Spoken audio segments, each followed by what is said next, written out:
Hello বন্ধুরা, সবাই কেমন আছো? আজ আমি বানাচ্ছি বাঁধাকপির পকোড়া। প্রথমে বাঁধাকপিগুলো কেটে নুন জলে ভিজিয়ে রেখেছিলাম কিছুক্ষণ। এবার ভালো করে ছেঁকে একটা বাটিতে নিয়ে নেব।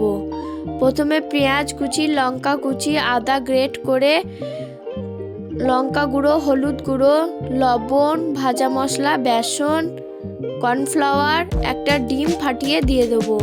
এবার ভালো করে মাখিয়ে নেব। মাখানো হয়ে গেছে। এবার গ্যাস জ্বালিয়ে কড়াই বসিয়ে তেল গরম করে নেব। তেল গরম হয়ে গেছে। এবার ছোট ছোট বলের আকারে করে নিয়ে ভেজে নেব।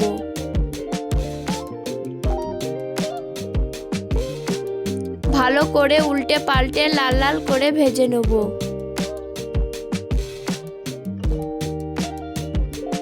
ভাজা হয়ে গেছে, এবার তুলে নেব। দেখো কত সুন্দর হয়েছে।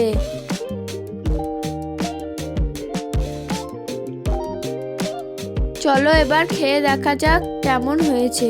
ভিতরটা খুব সুন্দর হয়েছে, খেতে খুব সুন্দর হয়েছে। ভিডিওটি ভালো লাগলে লাইক কমেন্ট শেয়ার করে ভালো থাকবে। বাই।